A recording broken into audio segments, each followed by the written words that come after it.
Mesdames, Mesdemoiselles, Messieurs, les plus jeunes, les plus vieux, bonjour, bienvenue à cet épisode numéro 2 du Mark et Magnet en direct.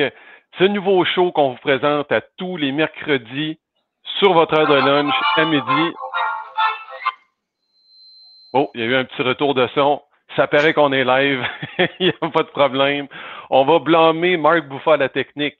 Alors, cette semaine, on a eu de belles annonces de la part du gouvernement Legault. Aussi, on va vous parler de la PWBA à nouveau. Normalement, on devrait avoir comme invité Valérie Calberry avec nous pour parler un peu de son expérience. On va parler aussi à François Lavoie parce que François Lavoie nous a donné tout un show dimanche passé. Ensuite, nous allons avoir le segment qui nous est présenté par Spectre, donc le Spectre Pro Shop Talk et finalement aussi le boom et la 7-10 de la semaine. Et au travers de tout ça, on a quelques présentations de boules à vous faire. Et Marc Buffa est avec moi. Marc, je vais te laisser souhaiter la bienvenue à nos fans anglophones pour leur présenter le contenu de la semaine. Oui, bien sûr. Désolé aussi des petits glitches là, que j'avais de mon bord.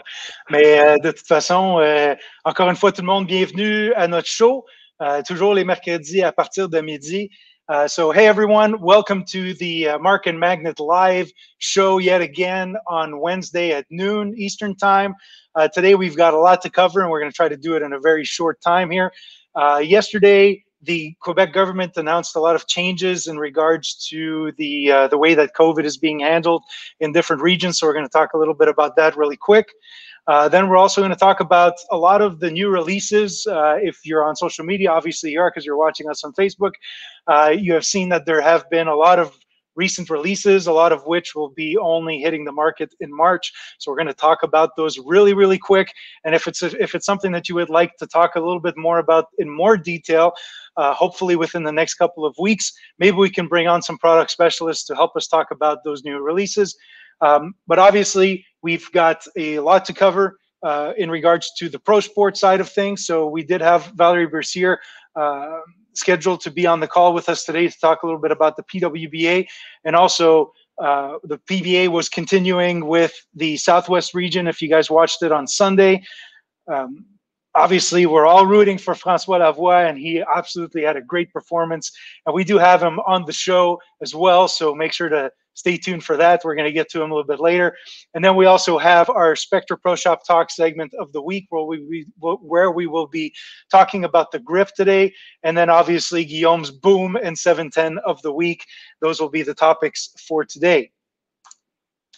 Donc, Guillaume. Oui, alors Marc, hier, c'était une grande journée au Québec. On attendait cette conférence de presse-là depuis longtemps de la part du gouvernement Legault. Et comme la conférence était présentée à 17 h, on sait qu'il y avait des annonces importantes à faire. Maintenant, nous savons qu'il y a 6 régions au Québec qui vont tomber en zone orange à partir du 8 février prochain. Et qui dit zone orange dit enfin réouverture des salles de quilles pour ces zones-là, Marc. Ça va faire du bien. Il y a des gens qui vont pouvoir enfin en profiter, aller lancer des boules. Par contre, il y a certaines règles qui vont être très importantes que les gens vont devoir respecter. On s'en doute, Marc, les ligues, les tournois, c'est pas pour tout de suite encore. Ouais. Par contre, les gens vont pouvoir aller pratiquer en bulle familiale ou encore seul ou accompagné d'une autre personne d'un autre foyer. Et tu as préparé, j'en suis très heureux, afin que ça soit pas moi qui vous le dise, même si je vous en ai fait un petit résumé, mais on a un extrait de la conférence de presse hier. Et c'est le docteur Arruda qui va répondre à la question d'un journaliste pour s'assurer que les règles soient bien claires et bien comprises par la population de ces régions-là qui vont pouvoir pratiquer le sport des quilles. Je suppose, Arena, sport intérieur, est-ce que c'est ça? Et deuxièmement, est-ce que là, vous compariez ça tantôt, cinéma, théâtre, à des restaurants, donc est-ce qu'il faut registre, réservation, bulle familiale? Est-ce que c'est le même genre de règles? Allez-y. Il faut comprendre que quand même, c'est permis à l'intérieur dans les zones oranges, mais c'est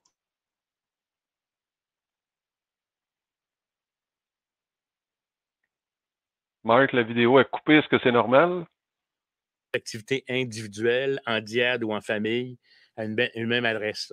Une diade, c'est 2 personnes.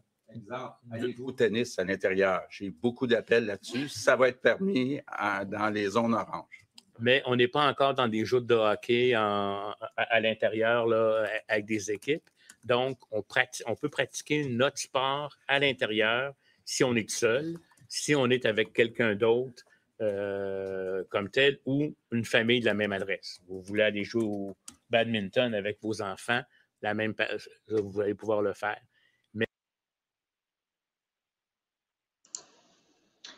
Bon, donc, comme on a pu entendre ici avec l'annonce des ministres, que oui, on est capable de jouer au quilles, cependant, comme il avait expliqué avec les autres sports, c'était vraiment dans une bulle familiale et tout. On voulait vraiment préciser ça parce que lorsqu'ils font des changements au niveau gouvernemental, on se fait appeler souvent pour répondre à ces questions-là. Puis, dans le fond, c'était juste pour mettre un peu l'emphase là-dessus. Donc, souvent, le problème avec ces conférences de presse-là, c'est qu'il faut décoder mieux comprendre, un peu décoder un peu, c'est ça, décoder leur jargon, si on veut. Donc, je l'ai écouté 3 fois même, juste pour être 100% sûr que tout soit bon. Donc, c'est avec cette réponse-là qu'on avait reçue, c'est quand même assez clair. Donc, comme Guillaume l'a dit, des salles de quilles vont pouvoir réouvrir, mais pas encore avec les ligues et les tournois, donc seulement pour la pratique. Un peu comme ce qu'on avait vécu, disons, octobre-novembre. Oui, exactement. Donc, on peut dire, Marc, que c'est le retour aux abats 2.0, disons, là. Ouais, disons, là. Réchauffez-vous. Disons. Sauf que là... C'est un bon temps pour pratiquer pour les accros 2. Pardon?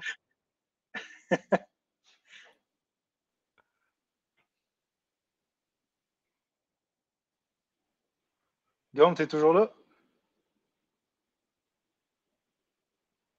Guillaume? On a eu des petits problèmes. Enfin, j'espère que c'est bon chez vous. Alors, vous le savez maintenant, allez pratiquer dans les régions. Vous êtes chanceux. Profitez quand même, suivez les règles. Question que ça puisse bien se passer par chez vous. Okay. Mark, do you want to say? Yeah, I'll take over in English. Guillaume's got a little bit of a connection issue. So as I had mentioned.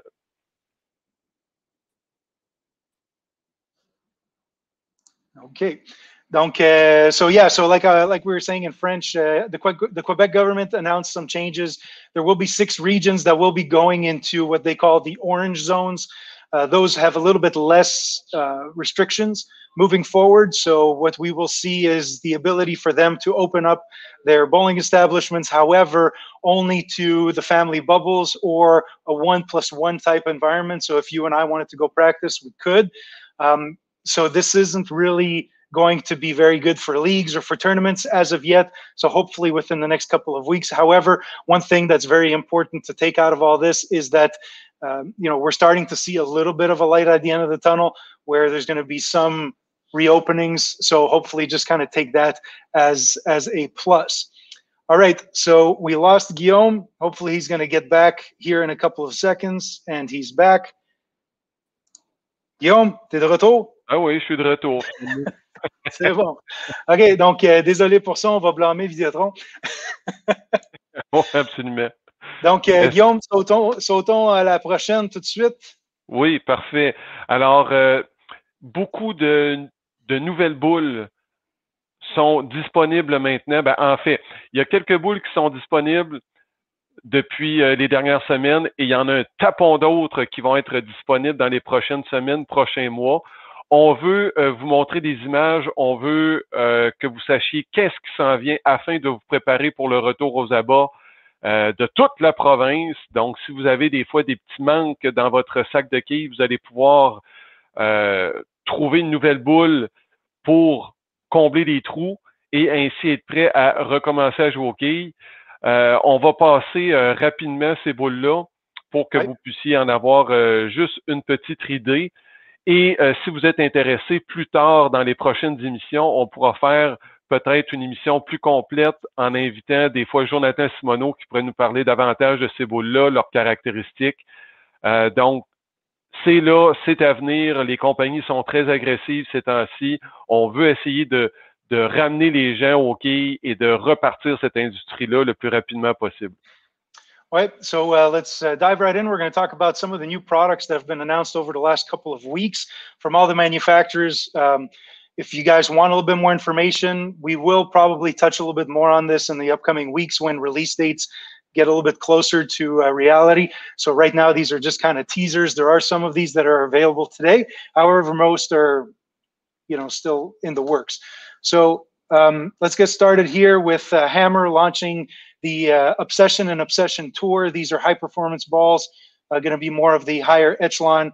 Some really good videos already on YouTube, so I invite you guys to check that out. And also the Hammer Facebook page, Hammer Canada Facebook page, make sure to check that out. The guys do a really good job there. Donc, en premier, Guillaume, on va discuter des nouveautés de Hammer qui s'appellent la Obsession et la Obsession Tour. C'est des boules de haute performance asymétriques. Donc, on vous suggère d'aller voir la page Facebook de Hammer Canada. Simon et JP font un excellent travail là-dessus pour donner un peu de contenu en français aussi. Ces boules-là vont être disponibles au mois de mars. Ensuite, du côté Storm, on a la toute nouvelle Insight et la High Road Max qui s'en viennent ici dans les prochaines semaines. Et la toute nouvelle Parallax Effect qui a été dévoilée hier, qui va être disponible au mois de mars. So on the Storm side, we have the Insight and High Road Max that will be available here in the next coming weeks. And yesterday, they unveiled the new Parallax Effect, which is going to be a release for the month of March. On the Rotogrip and 900 Global side, the Rubicon UC2 was launched last week, so you can get those at your favorite pro shop. Also, the 900 Global Reality, which is a high-performance tank, that also is available. And also, they just unveiled the new Honey Badger Intensity, which will be available in March as well. Donc ici, on a la Rubicon UC2 de Rotogrip et la Reality de 900 Global qui ont été dévoilées, ça fait quelques semaines, mais qui ont tombé sur le marché la semaine dernière. Et la toute nouvelle Honey Badger Intensity qui a été dévoilée, je pense, avant-hier, puis qui va être sur le marché au mois de mars. Aussi, quelques autres nouveautés de la grande famille Brunswick qui ont été dévoilées hier, la nouvelle Kinetic Platinum et aussi la Dynamic Swing Pearl.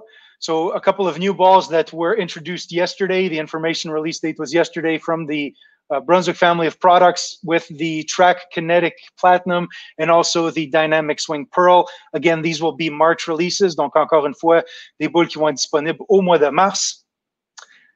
Puis, après ça, ici, même du côté Brunswick et DV8, d'autres nouveautés qui vont être annoncées, qui vont atteindre le marché dans le mois de mars. Donc, la Damn Good Verge de DV8, la Zenith Pearl et aussi la DV8 Hellraiser Return. So again, some more March releases here from DV8, the Damn Good Verge that we talked a little bit about last week, the Zenith Pearl, and also the DV8 Hellraiser Return. And to round off, wait, was he? Marc, excuse-moi, si tu peux revenir à l'image précédente avec la Damn Good Verge.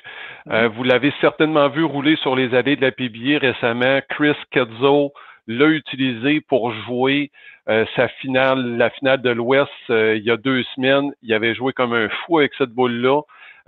Puis, certainement qu'elle va avoir beaucoup de succès aussi, considérant que c'est la boule que Nathan Ruel-Lajoie avait utilisée lors de sa victoire. Enfin, la Verge, la première des deux, que c'est la boule que Nathan avait utilisée lors de sa victoire à Helsinki. Alors, possiblement beaucoup de succès pour cette boule-là à venir. Oui. So as Guillaume said, just as we were talking about the Damn Good Verge, we spoke a little bit about it last week, where in the West Region final of the PBA, Chris Kelso had an absolute tear with it. So something really looking forward to look to with that release. And then to round off all these new products with the Incognito Pearl and the Pandemonium Solid from Radical, again, were announced yesterday for March release. So maybe we'll get Phil or maybe Chuck Gardner or somebody from the Brunswick crew to help us out with those release dates when the dates come around. Donc, On va terminer avec d'autres boules qui ont été dévoilées hier, dont l'Incognito, Pearl et aussi la Pandemonium Solide. On va essayer d'avoir des invités pour ces dates-là lorsque les dates de lancement vont arriver plus près. Donc, c'est pas mal ça pour le roundup de tous les nouveaux produits. So that's pretty much it for all the new product roundup. Head over to bufabowling.com to check out the details or also onto the manufacturer websites.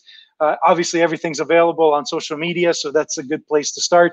Donc, encore une fois, allez visiter le bufabowling.com pour tous les détails sur ces produits-là ou aussi votre Pro Shop local et aussi consulter les pages des médias sociaux. C'est une excellente place à regarder. Oui, effectivement. Guillaume... Effectivement, si vous regardez déjà sur YouTube, vous allez certainement trouver quelques vidéos de staff qui ont eu l'occasion de lancer des boules. Ça va déjà vous donner une certaine idée de qu'est-ce qu'elles peuvent faire. Oui. Marc, maintenant, nous en sommes, on aurait voulu parler peut-être à Valérie Calberry, mais elle n'est pas avec nous. Je ne sais pas, peut-être qu'elle a oublié ou qu'elle voulait plus nous parler. C'est pas plus grave, c'est pas plus grave que ça, parce que si on regarde ta diapositive, c'est le championnat des joueurs de la PBA. On vous le rappelle, c'est le premier tournoi majeur de la saison, puis aussi même le premier tournoi de la saison. On vous fait un petit résumé de comment le tournoi est joué. C'est très simple. La PBA a fait, dans le fond, 5 régions aux États-Unis, a divisé les États-Unis en 5 régions et les skieurs de chacune des régions ont été invités à participer à leur finale régionale tout d'abord. Et le top 5 de ces finales régionales-là participaient à l'enregistrement de leur finale à la télévision sur les ondes de FS1, Fox Sport 1. Ah, est-ce que Valérie est là? Valérie est là, finalement. She's there. You're going to have to wait. Sorry. OK, she's fine with that. OK, super. Valérie est arrivée, mais comme on a commencé à parler du Players Championship, on va continuer si vous le permettez. Alors, si on gagnait, si on arrivait dans le top 5 de sa région, ça nous permettait de faire la finale télévisée et le gagnant de chacune des régions en finale télévisée s'affronteront, dans la grande finale du 21 février. Ça résume bien, je pense, Marc? Oui, je vais faire le résumé en anglais. Donc, again, PBA Players Championship has been going on now. It's the second week that it's on TV. A little bit of a different format where there was 5 regions across the entire United States. Was able to allow players to basically move around a little bit less and just qualify under a region. That also allowed a lot of local talent to maybe shine. And we saw last week when we were talking about this, some new faces that we're going to be seeing here on TV. And we had two of the last shows, so the West region and the Southwest region that already played. So that was just basically a really quick recap of what the Players Championship was and what it's going to become. So basically, each of those 5 tournaments, you're going to get one winner from that for a grand finals for the Players Championship, and a lot of money on the line too. So really looking forward to that. Donc, Guillaume, est-ce qu'on retourne à discuter un peu de la PWBA très rapidement ou est-ce qu'on continue avec François? J'aurais envie de continuer avec François, étant donné qu'on a embarqué dans ce sujet-là. Excellent. Donc, salut François. François est avec nous autres. Salut, ça va François?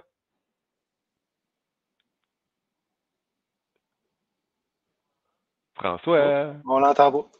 Bon.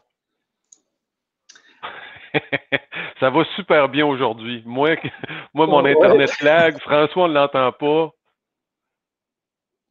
Pourtant, lui, il nous entend bien. OK. T'es muté encore. Attends, laisse-moi. M'entendez-vous? Bon, hey, François! Bienvenue. En forme, mon François? Ah, là, il est loin. Là. Ah, zut. OK, ben je vais continuer avec la diapo, puis tu peux regarder ça de ton bord, François. Donc, on a vu cette semaine, dimanche, sur Flow Bowling ou sur Québec Quay, pour ceux qui l'ont vu là. On a vu François gagner la région du Sud-Ouest en toute beauté, en bris d'égalité même. Il a gagné 10-9 en bris d'égalité, 2-32 à 2-32. Ce fut un excellent match. Donc, encore une fois, avec une storm trend, donc ça fait 2-2 que les victoires se sont faites non seulement de l'équipe Storm, mais aussi avec la même boule.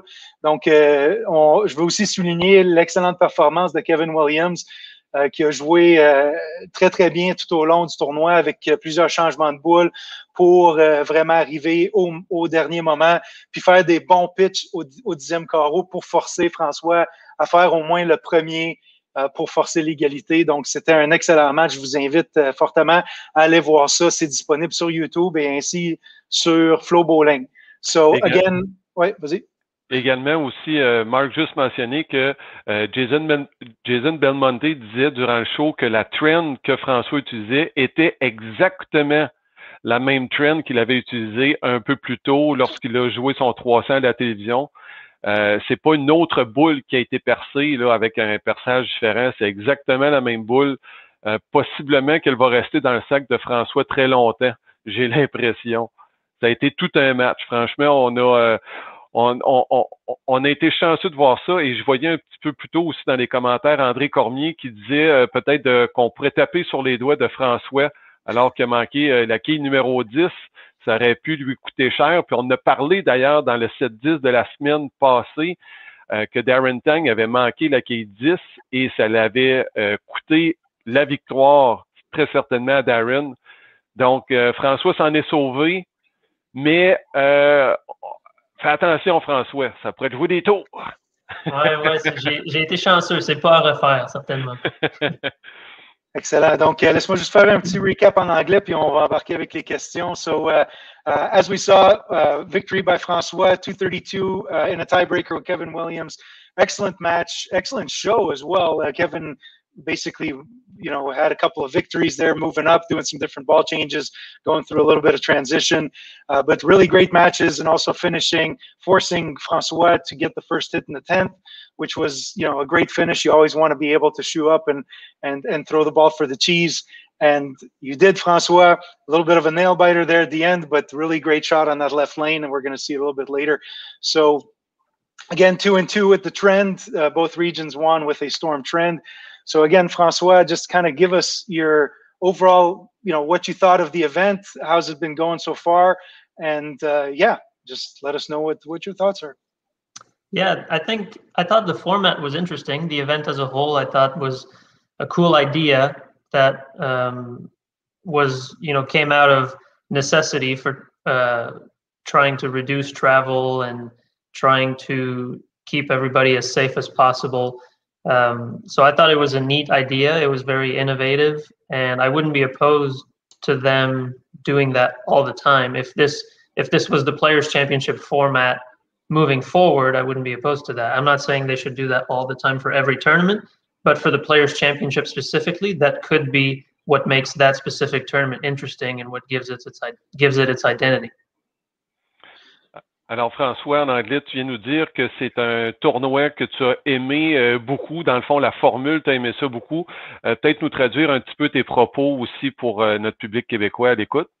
Oui, je disais juste que je trouve que la formule a été très intéressante. C'est très, très innovateur comme formule. Ça, évidemment, c'était nécessaire pour essayer de réduire le voyagement, essayer de garder tout le monde en santé le plus possible.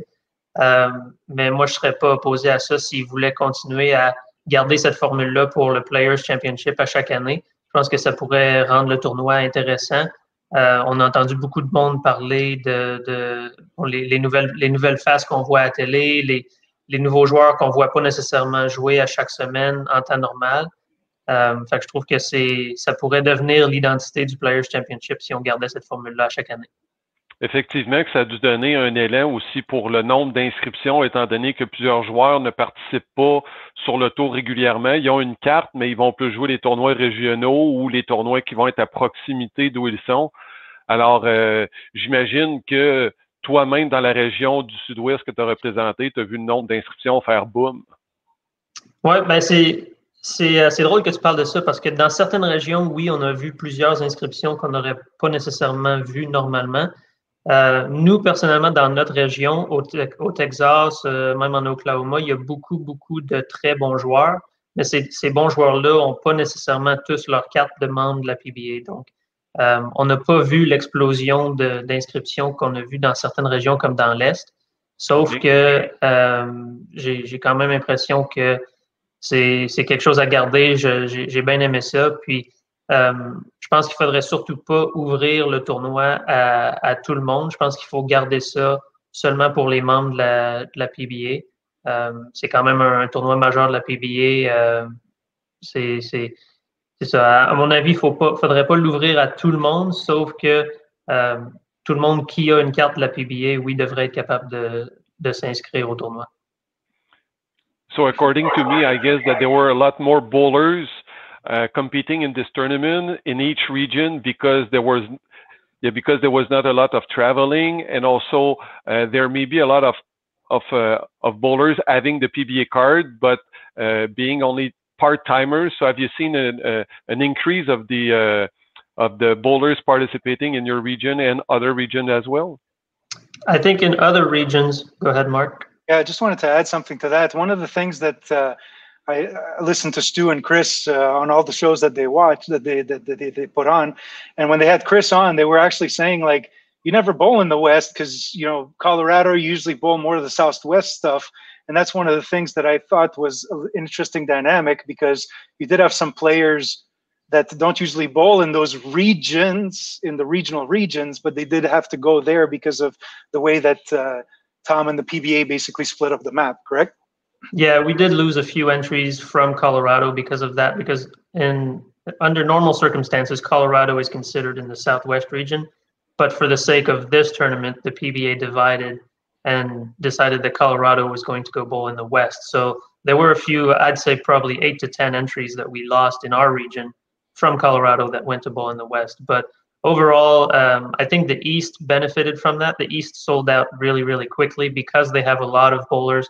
The populations are larger there, and a lot of them have their PBA cards. So that sold out really quickly.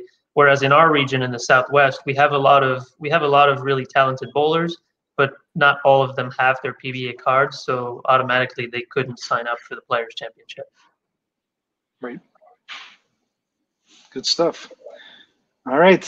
Guillaume, as-tu d'autres choses ou on passe à Valérie, puis on va revenir avec François après pour la question spec? En fait, on voulait te demander de jouer contre une recrue à la télévision comme ça, qui a pratiquement aucune expérience. Est-ce que ça change quelque chose dans ta game, ou un joueur de quilles qui joue contre toi, c'est un joueur de quilles, puis même, peu importe qui c'est, tu t'en fous, parce que le but, c'est de faire les meilleurs lancers à chaque carreau? Ouais, c'est ça. Pour moi, ça fait aucune différence qui est de l'autre côté du boulier, là. C'est vraiment dans un match comme ça, c'est une partie, c'est très vite joué, là.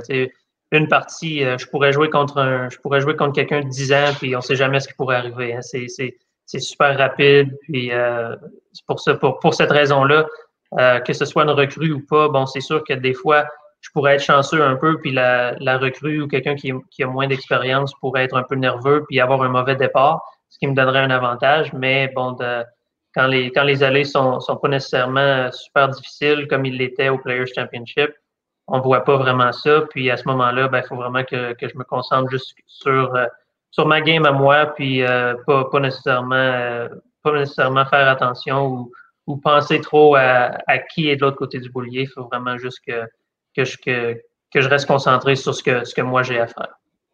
OK, c'est bon. Une bonne question dans le chat. Quels sont les critères pour l'obtention de la PBA? Je pense qu'il faut juste que tu payes. Oui, c'est ça. Il y a des frais annuels. Je pense que c'est 300 $ US, les frais annuels. On s'inscrit en ligne. D'après moi, il devrait avoir un lien sur le site de la PBA. Je sais qu'ils ont tout récemment changé le site, donc ils ont peut-être perdu ce lien-là pour l'instant, sauf que ça devrait revenir assez vite. C'est pas mal ça, c'est 300 $ par année pour avoir la carte. Je pense qu'il y a des critères de moyenne aussi, qu'il faut soit avoir 200 de moyenne ou 190 de moyenne sur un sport shot ou quelque chose comme ça, mais les critères ne sont pas nécessairement très exigeants. Ouais. Donc, ça répond à ta question, Michel. Merci pour la question. So we had a question in the chat saying, how do you get into becoming a PBA member? Because with the PBA Players Championship, you have to be a member. So the question was, what do you have to do? And basically, Francois just said, go onto the website, sign up. It's a couple $100. There's also an average requirement that we're not too sure of. But, you know, if you're considering the PBA, theoretically, you should be okay. So. Il y a aussi, j'ai oublié de dire, ça c'est pour la carte de membre régulier, dans le fond. Il y a aussi une carte de membre internationale, puis il y a une carte de membre comme plus à temps partiel. Je connais pas nécessairement les critères de ceux-là, mais je pense que c'est moins cher. Puis, bon, ça limite évidemment les tournois auxquels on peut participer. Je pense que vous pouvez, avec une carte de membre internationale ou à temps partiel, je pense que vous pouvez participer à 3 tournois régionaux par année. Mais c'est ça, je ne connais pas vraiment les critères de ceux-là, sauf que je sais qu'il y a plusieurs options si vous ne voulez pas nécessairement la carte de membre à temps plein. Exact. Donc, visitez pba.com, puis toutes les démarches sont là pour le faire. Donc, on vous invite à le faire. And also, if I may ask one more question, François, I had a question from someone by Messenger asking, like, how are they going to set up the stepladder finals? Like, do you know if you're going to be 5th, 4th, 3rd? Like, where are you going to be in the stepladder finals? Yeah, that's interesting, and we're still waiting on the final details for that. But by all accounts, I think at first we heard there was going to be a 1-game match to determine the seedings, and that felt really short to determine that much money. And I think now they've decided it was going to be a 3-game total pinfall match. So the 5 of us were going to bowl a 3-game set, and that the total from those 3 games is going to determine the seedings. And I think that would be the day before the TV show. So on February 20th, I think you'll be able to see on Flow Bowling that 3-game seeding round. Okay, excellent. Very interesting.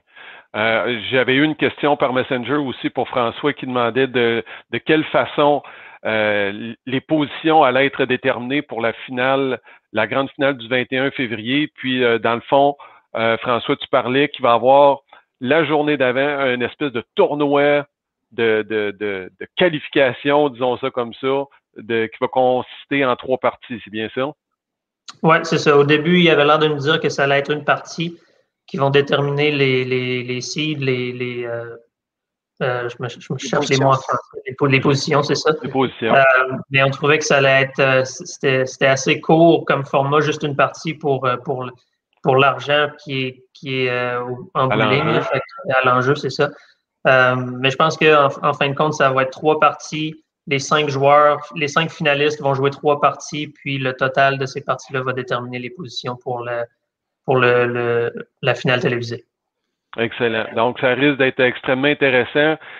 Flow Bowling, on en a parlé la semaine passée. Si vous n'êtes pas abonné encore, ça vaut vraiment la peine parce que ça nous permet de regarder les qualifications, d'avoir les shows aussi, étant donné qu'on n'est pas en mesure nécessairement d'avoir FS1 à la maison au Canada. Abonnez-vous sur Flow Bowling, c'est pas très cher et pour avoir du contenu de grande qualité de la part de nos professionnels, ça vaut vraiment la peine. If you don't have your account yet with Flow Bowling, this is the perfect moment to register to Flow Bowling because you have an exclusive. Well, yes, you have exclusive content from the PBA. You can watch the qualifications. You can watch the live shows as well because we don't really have FS1 in Canada. It's not really expensive also. And as François said, since there will be a 3-game tournament prior to the TV finals for the Players Championship, if you want to watch this, it will be on Flow Bowling. And on top of that, the very next day starts our full PBA season. So if you subscribe to Flow Bowling for the TV finals, you'll also have it for the Tournament of Champions and the World Series of Bowling. That'll be right after that TV show. That's a great deal. François, est-ce que tu peux rester avec nous? On irait parler à Valérie Calbury et ensuite on va revenir avec le Pro Shop Talk présenté par Spectre. C'est bon? Oui, pas de problème. Okay. Merci Excellent. François. À bientôt. Ouais. All right. Hey, Val. Hey, that's adorable. I call you Valerie Calberry. I'm Valerie Bercier now. No, Bercier. Come on, Guillaume. Bercier. Well, I'm used to Calberry, so I'm sorry about that. That's okay. I forgive you. Just Thank like you. I am so glad that you've forgiven me. I apologize. I did that twice earlier this week when I was in Texas. I was trying to schedule calls that are in Eastern time and I got all messed up. So I apologize for being late. So you will need one watch in your left hand and another watch on your right hand.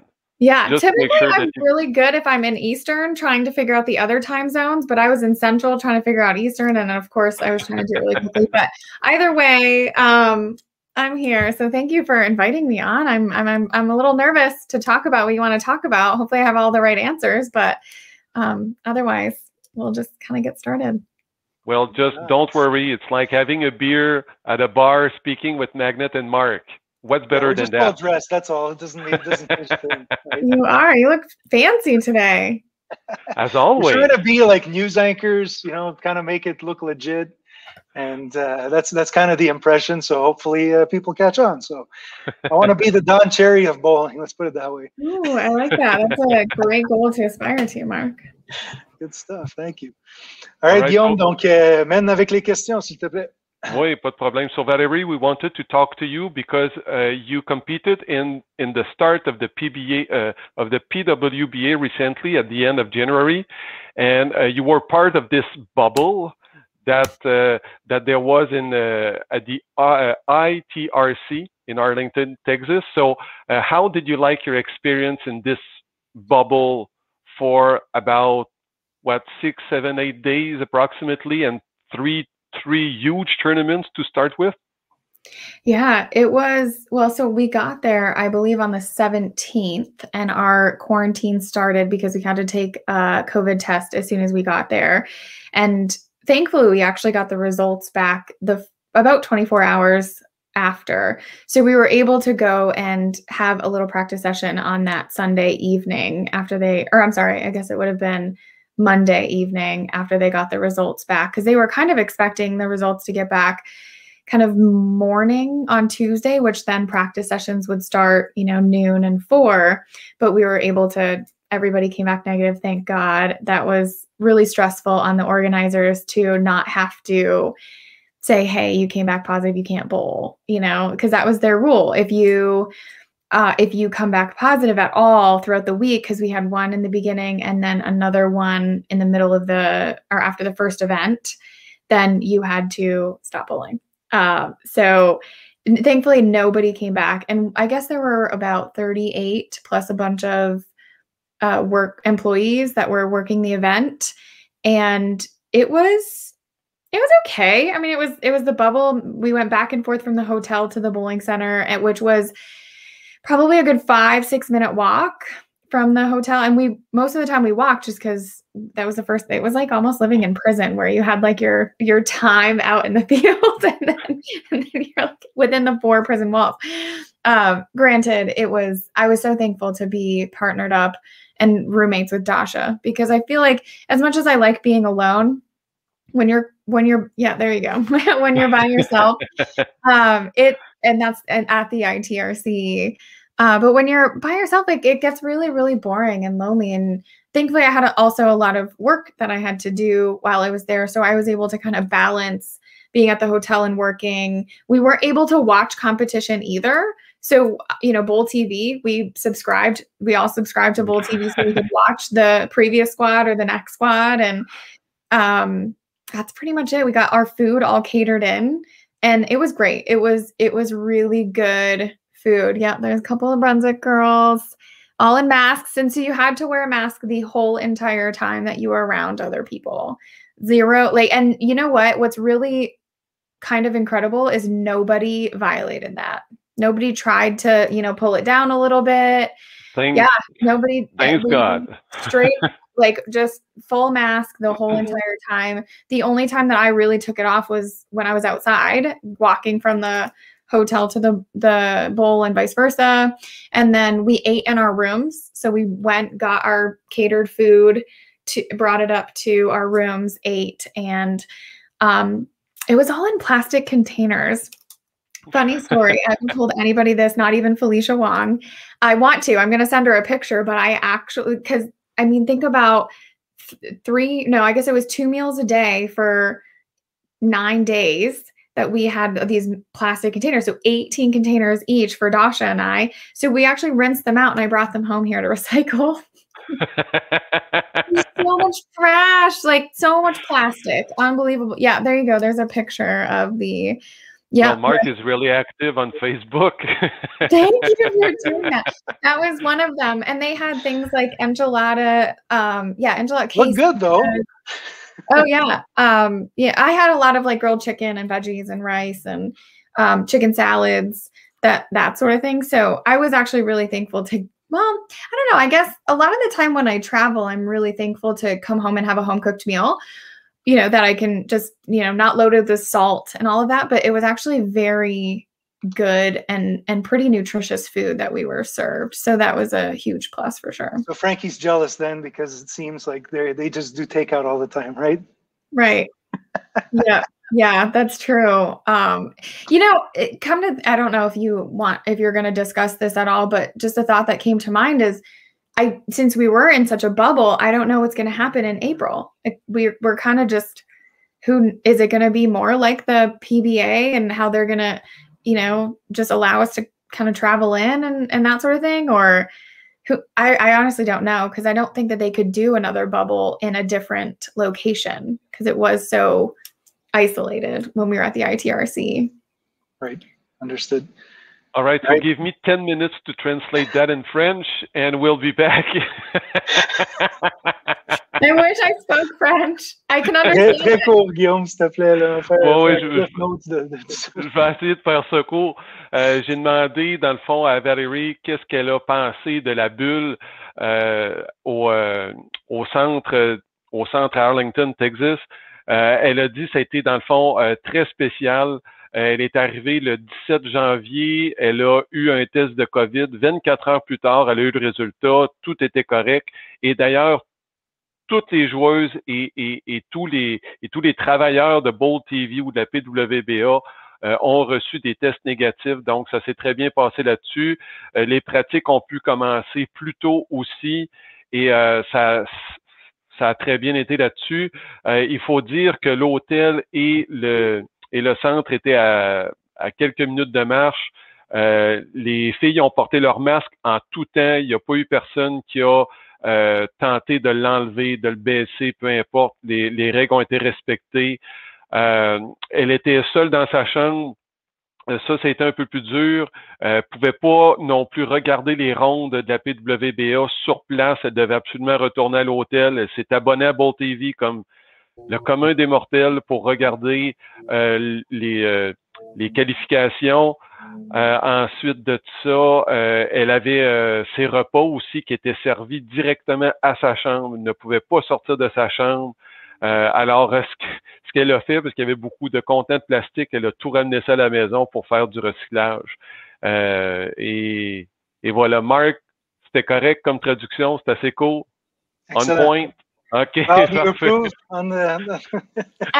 heard most of it. Yeah. Okay, I think good. that was good. You didn't say anything. So your best finish, I think, was 5th during the first tournament. You just missed by a couple of pins. What did you learn about this specific tournament? What is the one thing that you think you might have to improve to make sure to get these extra pins to make a TV show for the rest of the season? So what I learned when I go back at the ITRC, the move when you're not carrying or you're kind of coming in a little light on the head pin. I thought my ball, because throughout the whole what did I bowl? 8, 9? We bowled 9 games and then 12 games. So yeah. Anyway, 20 was that 21? Yeah, 21 games. After that many games, I thought that the move was a little left and a little softer, right? At the ITRC, or at least on that pair, the move was actually to go just a little further right and get firmer and get higher on the head pin. So I just made a bad judgment. Southwest, you always got to jam it up the middle of the lane. Yeah, there we go. Yeah. And you got to hook it.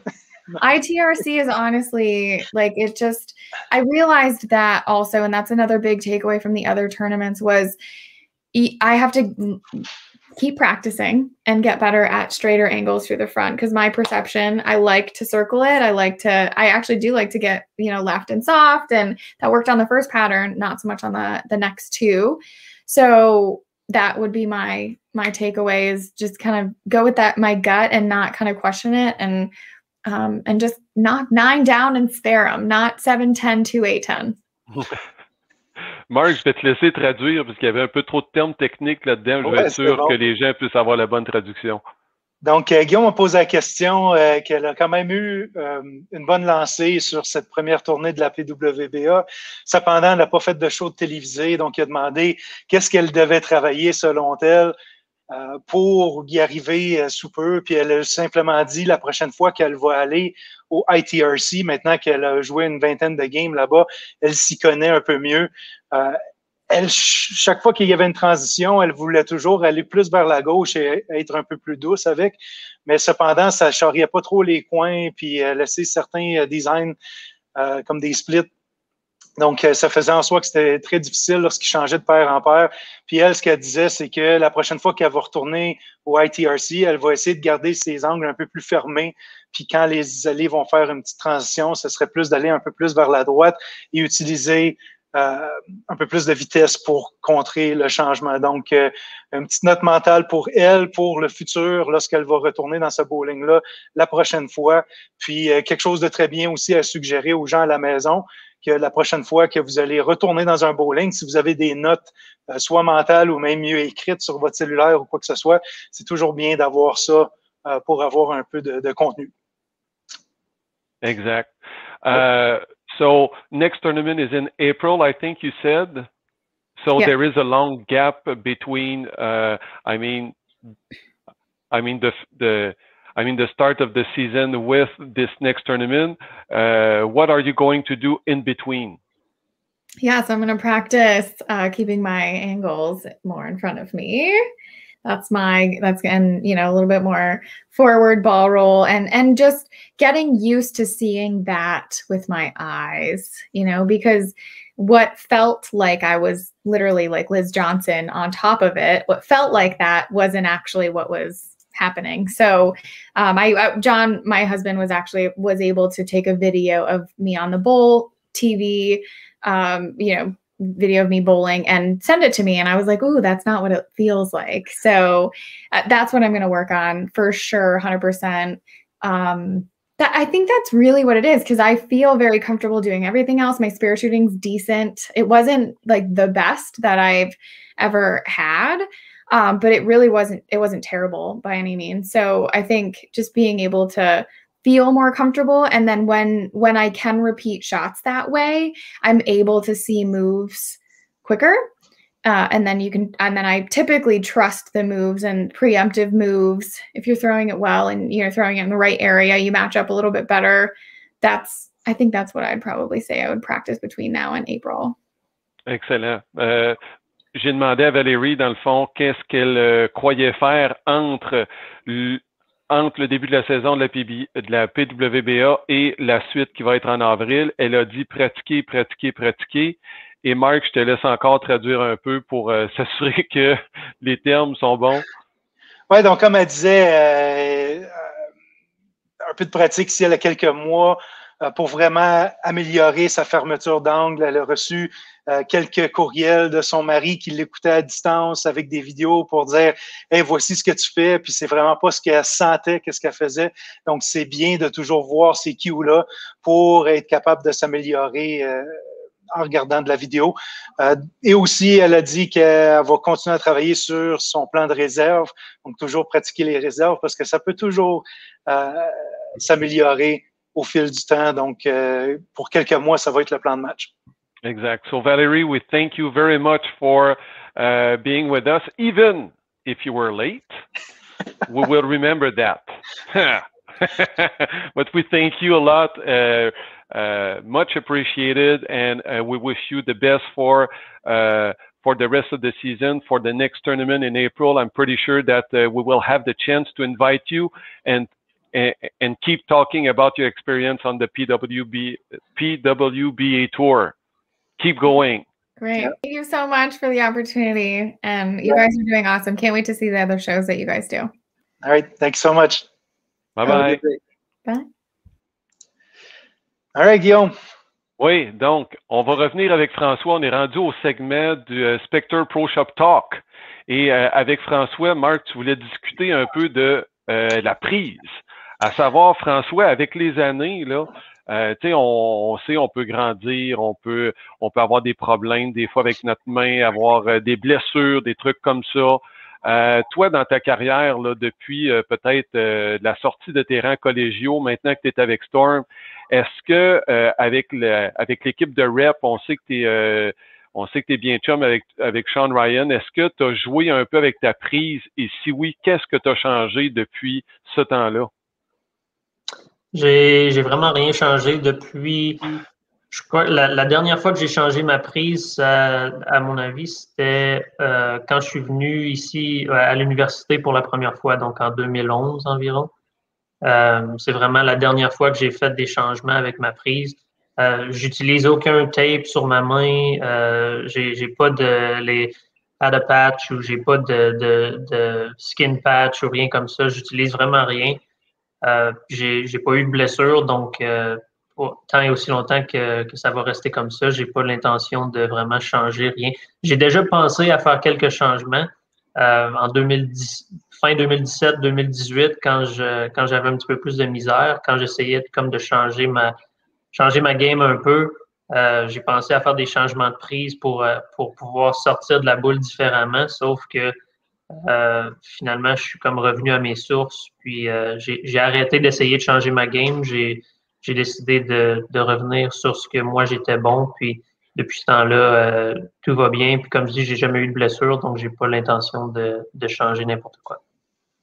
Finalement, Marc, c'est un peu la réponse que tu t'attendais d'avoir quand on s'est parlé cette semaine. Ouais, c'est ça. Donc, juste pour dire en anglais, so again, we're doing these every week. We're going to be doing a little bit of a Pro Shop segment. And I thought, why not talk about the grips, since, you know, we got the one and only François Lavoie with us. So we got the beautiful hustle there on the picture. I had to think about what ball that was for a minute when you sent that to me. But yeah, so like Guillaume said, he asked the question, he says, you know, have you made any grip changes over your career as a pro? And your answer in French, I'll give the quick answer there, was basically that you really haven't changed much since you went to the States in 2011 for Wichita State and kind of went through that. However, you did mention something about maybe tinkering with the grip. You were thinking about it when you were going through a little bit of a rough spell. So let me ask you this question. What do you see on tour with guys that maybe tinker too much with their grip? Is that something that's existent? Yeah, definitely. There's some guys, you know, I think it's personal preference, but there's some guys who like to work on their physical game, and there's some guys who like to change their grips. So they don't necessarily want to change the way they throw the ball. They want to change their grip to give themselves a different feel and be able to have different releases just based on how their hand comes off of the ball. So it's a personal preference, I think, but a lot of times I have seen some guys who change too much, who develop some inconsistencies, and then all of a sudden it can affect their physical game if they're not coming out of the ball the way they're used to, and if they haven't practiced enough with a new grip, it can affect them in a negative way.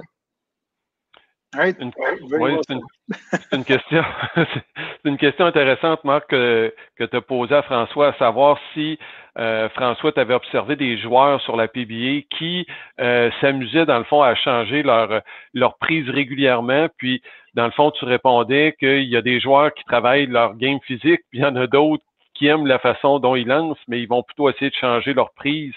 Et ça peut, pour certaines personnes, ça peut avoir des effets négatifs que tu nous disais. Hein. Ouais, c'est ça. Je trouve que pour moi, personnellement, j'aime pas vraiment changer ma prise. Pour certaines autres personnes, c'est ça, c'est leur go-to, c'est ça qu'eux autres aiment faire. Sauf que, comme je disais, des fois, ça crée des inconsistencies, là, sont moins constants en faisant ça parce que des fois, de la manière qui sortent leurs mains de la boule est différente, puis ça peut affecter leur jeu physique aussi. Donc, ça peut avoir des répercussions négatives. Mais comme j'ai dit au début aussi, je pense que c'est des préférences personnelles, là. Certains joueurs aiment ça, puis ça marche pour certains, sauf que j'ai vu aussi des personnes pour qui ça les affecte, c'est négatif pour eux. Chose certaine, je pense qu'on peut très certainement dire, Marc, même si François n'est pas un adepte des changements de prise, que avoir un deuxième avis, des fois, ça fait pas de tort. Si des fois vous ressentez des blessures au poignet, au bras, au coude, quelque chose comme ça, ou même dans les doigts, c'est pas nécessairement parce que vous êtes insatisfait de votre professionnel attitré, mais juste des fois d'aller voir une autre personne, avoir une autre analyse de votre prise et peut-être essayer autre chose, ça peut être quelque chose de bien que vous pouvez faire. Je pense pas me tromper là-dessus. Puis François, il l'a bien dit tout à l'heure, il met rien sur sa main. Il n'y a pas de skin patch, il n'y a pas de tape protecteur. Puis d'habitude, ça aussi, c'est un signe qu'il y a quelque chose qui ne va pas bien. Tu sais, quand il faut tout le temps que tu portes des bandages pour t'en aller à la guerre, c'est pas bon, là, tu sais. Fait que juste le fait quand tu regardes certains joueurs, puis j'ai fait un cours l'été passé avec l'EPSIA, qui est l'Association internationale des Pro Shops, où est-ce que Jordan Vanover, il avait pris des photos des mains, mais il montrait pas c'était qui derrière la main. Puis des images d'horreur, puis François, tu dois en connaître une couple sans nommer des noms, que c'est un problème chronique pour eux. Mais comme tu dis, Guillaume, va voir un gars de Pro Shop puis peut-être essayer d'avoir une deuxième opinion si tu as vraiment des blessures. Parce que être capable de jouer X nombre de parties, parce que des fois, les blocs sont longs, disons, dans un US Open, puis si tu es en train de gérer 5 blessures en même temps en essayant de battre les meilleurs au monde, impossible. C'est trop difficile rendu là. Donc, ouais, excellent point là-dessus. So as I said at the IPSIA class last summer, Jordan Vanover, who was the teacher, he showed a bunch of anonymous pictures of bowlers on tour and their grip. And one of the things that Francois said earlier that really was good to hear was that he puts nothing on his hand. He's not putting protective tape or skin patch or anything like that to kind of take away from that. So really, the fact that he's got a really healthy hand is also a good reason why he's performing on tour, I believe, you know. So when you see some of these guys, and Francois, you must know a bunch that have been struggling with fit for the entirety of their career, and you do see some horror stories out there. So like Guillaume was saying in French, make sure you get maybe a second opinion if it's something that's chronic. You know, just go out and find something that works. Un petit quelque chose à ajouter là-dessus? Non, je suis d'accord avec tout ce que vous venez de dire. Juste pour revenir un peu à ce que je disais, j'ai déjà pensé à faire ça.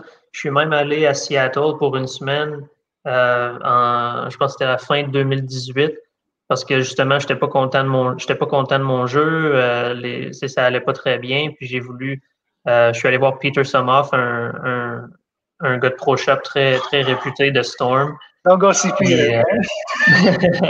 Puis c'est ça, je suis allé le voir pendant une semaine, puis on doit avoir percé 25-30 boules, essayer de trouver quelque chose qui allait fonctionner. Puis tu sais, ma prise, je la recommanderais pas nécessairement à tout le monde, sauf que ça marche pour moi, puis en bout de ligne, c'est ça qui compte. Hein. Fait que c'est pas nécessairement une prise qui est parfaite sur papier, sauf que comme j'ai dit, je me blesse pas, puis ma main me fait pas mal, j'ai pas rien. Donc, tant et aussi longtemps que je continue à bien performer, puis que j'aurai pas de blessure, j'ai pas l'intention de changer.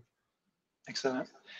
No, really good friends with Peter Somoff. That's why I said that. So just taking a jab at him there. Love you, buddy. Hope you're watching. Good. Thanks for the shout out there. All right. So last question I have for you, Francois, before we let you go. Any preferred layouts that you kind of stick to when you get these new balls, or is it something that you just go through vanilla, or you don't even care about it and you just let the Pro Shop guy do his thing? Yeah, I've changed a little bit over the last couple of years, but I used to have 2 layouts that I really liked, 1 pin up and 1 pin down. And with the new rules now, it's really hard with my ball roll. It's really hard for me to go pin down.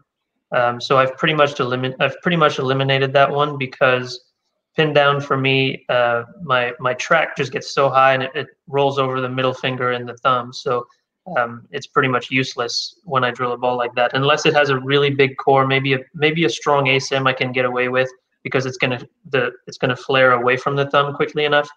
But other than that, I've pretty much only got the one layout now. It's 50 by 5 by 35.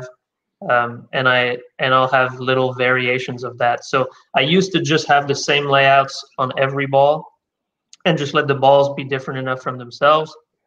And now that I only have one layout, essentially, I'll just have little variants. So if I want a ball to, I'll change from 50 by 5 by 35 to 70 by 5 1/4 by 30 or something.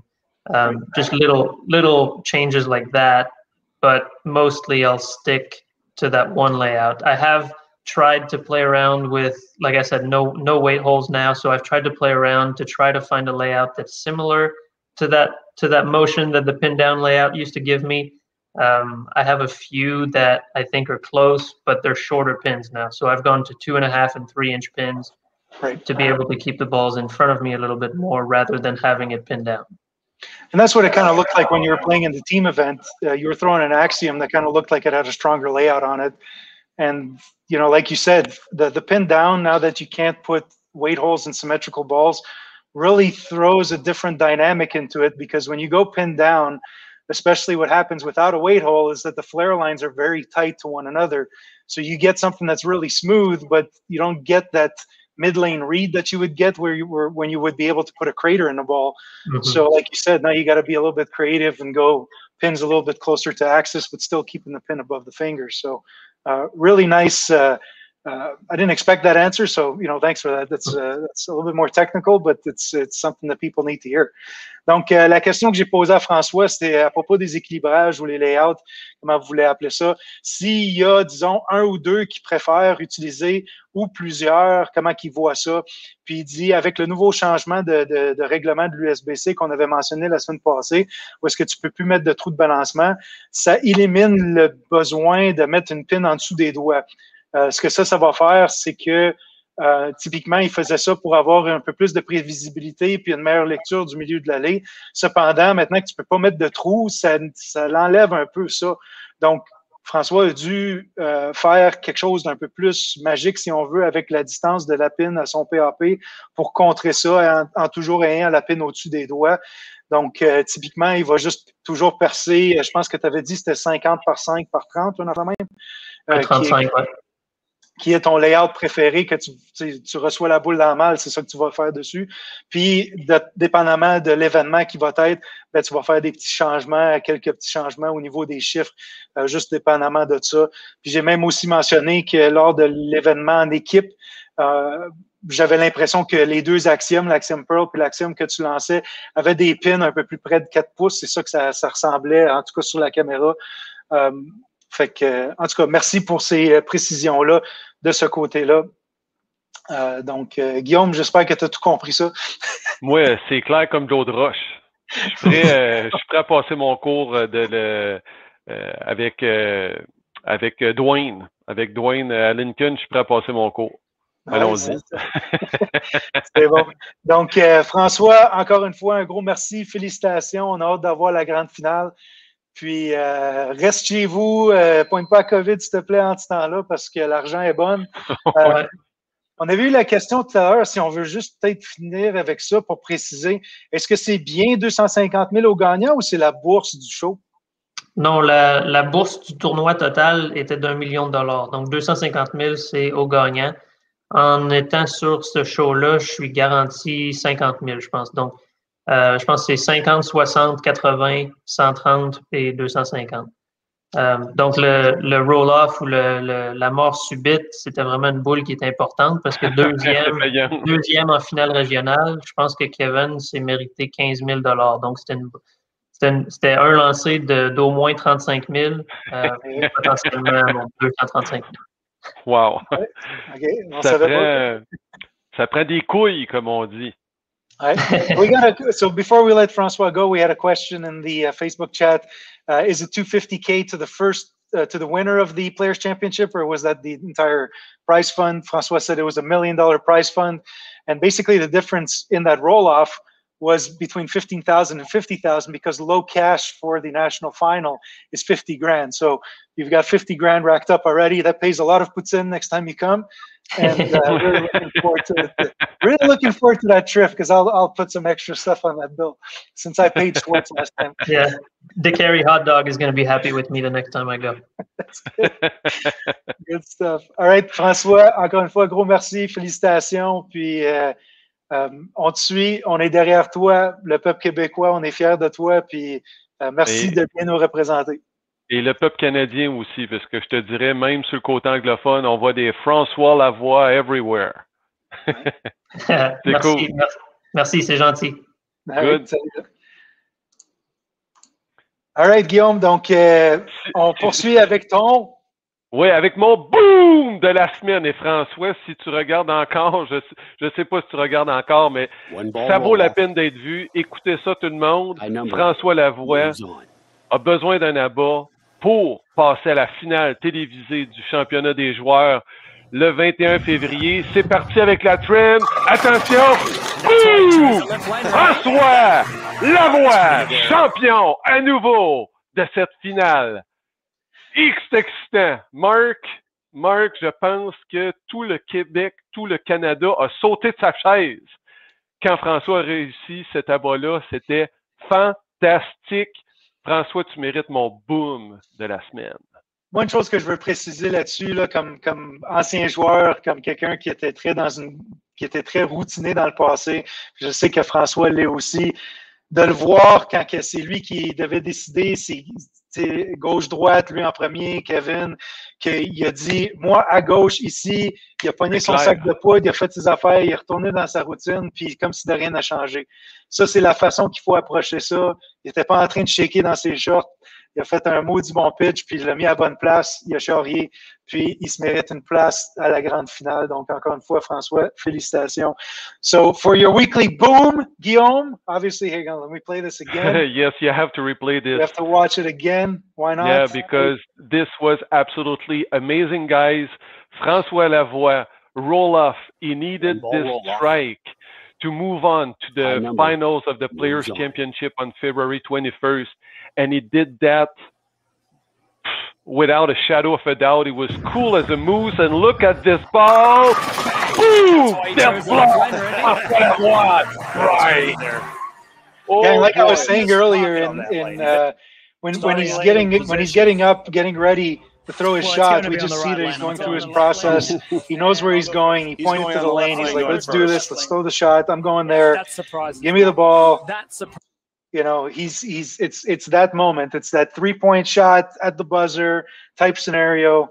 Beautiful, well executed. Kevin, I'm going to book my lesson next time I go to Wichita. All right, and then lastly... Boom, ça fait du bien, c'est une libération. Et maintenant, finissons avec le 7-10 de la semaine. So we're going to finish off with our 7-10 of the week. And I guess I'll lead into this because I watch a lot of bowling. I've got 3 screens on my setup at the office, and I usually put some sort of TV. If it's not Bloomberg, it's Bowl TV or something. And no, I didn't buy any GameStop, so I'm okay. But the one thing that I noticed is, you know, you watch some of these tournaments, what's happening in Texas, Florida, Arizona, and you see even Chicago, you see people wearing masks, not wearing masks, people bowling league, not wearing masks, giving high fives. And I'm just going to say, living here in Quebec, where bowling's been closed since October, or even living in Ontario, where bowling's been closed since March, it sucks. Like, guys, this is serious. I think we all need to take our responsibilities and understand that, you know, it's worse elsewhere. I know in Europe it's a completely different story. Even in Asia, I was speaking a little bit with Mervyn in Singapore. Like, just it's something that we all have to understand. And I know that some different parts of different continents are different, but for us here, Canadians watching abroad, it's a little bit of a slap in the face. So that's our little tidbit for today. And we were glad to hear Valerie's side of things when it came to how the PWBA handled it. So again, if bowling is back in your region, like we mentioned earlier on the broadcast with the 6 regions in Quebec, please make sure to respect the guidelines. It is something that we can all respect moving forward. Donc, Guillaume, je te donne la parole en français. Oui, absolument. On voit certains tournois aux États-Unis, dans certains États, les quilles sont de retour, les ligues, ça joue, les tournois, ça joue. Il y a quand même beaucoup de monde dans les salles de quilles et ce n'est pas tout le monde qui respecte les règles. Enfin, je ne sais pas s'il y a des règles, s'il n'y en a pas, mais chose certaine, on est dans une pandémie mondiale. Il y a un virus qui court, on ne le voit pas. Ça peut nous arriver en pleine face à n'importe quel moment. Puis, nous autres ici, là, au Québec, ça fait depuis octobre à peu près qu'on joue pas vraiment aux quilles. En Ontario, ça fait des mois également. On a été privés et on est encore privés de notre sport pour plusieurs semaines. Je pense que c'est un petit peu insultant, si je peux me permettre, de voir que ailleurs, on peut jouer aux quilles et que, bof, c'est comme si de rien n'était. En fait, là, on met un masque ou on n'en met pas, ça fait peu de différence. Vous pouvez m'aimer, vous pouvez nous détester aussi par rapport à ce commentaire-là, mais c'est juste d'être conscient qu'on se doit de prendre nos responsabilités afin qu'on puisse sortir de cette crise-là le plus rapidement possible et qu'on puisse retourner pratiquer notre sport préféré le plus rapidement possible. Donc, lorsqu'il y aura un retour et les régions qui peuvent le faire présentement ou qui pourront le faire à partir du 8 février, s'il vous plaît, faites attention, soyez prudents, respectez les consignes, ça va aider tout le monde à avoir une reprise plus rapide pour notre sport des quilles. Merci beaucoup de votre compréhension. Oui, excellent. N'oubliez pas aussi, les nouveaux chandails sont disponibles sur notre site web dans la section vêtements. So don't forget, our new merch is available on our website, buffabowling.com/apparel. We have a beautiful picture here of the reigning national World Cup champion in Ryan Reed sporting a second-gen vintage Buffa t-shirt. So thank you, Ryan, for supporting us out in BC. Donc, n'oubliez pas, comme on avait dit, avec les gilets, disponible sur notre site. On a l'ancien joueur représentant canadien à la Coupe du Monde avec Ryan Reed en Colombie-Britannique qui a sa 2e génération du logo Buffa sur le dos. Donc, un gros merci de nous avoir supportés. Qu'est-ce que tu allais dire, Guillaume? Ah, j'allais dire que tout est beau, Marc. Tu fais super bien ça. Puis, le look de Ryan, c'est incroyable. Ouais, il est beau. Ryan, your look is just fantastic. Keep it this way. Wear our colors. Thank you very much, Ryan. Yeah. Puis encore une fois, tous les mercredis à midi, aujourd'hui, ça a été plus long que prévu. On a eu l'invitation de François Lavoie. On a posé beaucoup de questions aussi. Le petit retard de Valérie, ça nous a retardé un peu. Mais c'est correct. On est on est ici pour vous montrer les actualités dans le sport. Aujourd'hui, il y en avait beaucoup. Donc, encore une fois, merci pour votre patience et aussi pour votre écoute. On se voit la semaine prochaine à midi ici sur notre chaîne Facebook et aussi, vous pouvez réécouter le tout soit sur Facebook et aussi nous faisons le upload sur notre chaîne YouTube. Donc, allez consulter aussi le youtube.com/Buffa Bowling. So again, everyone, we'll be back with you every Wednesday. So again, next Wednesday at noon Eastern Time. Make sure to check it out. You can also watch not only on our Facebook page, but we also do upload after the show is done onto our YouTube channel, so youtube.com/Buffa Bowling. Make sure to check it out. Guillaume, encore une fois, excellent travail. It's been a pleasure. Parmi nous, puis on se voit mercredi prochain. Thanks everyone. Salut tout le monde, merci d'avoir été là.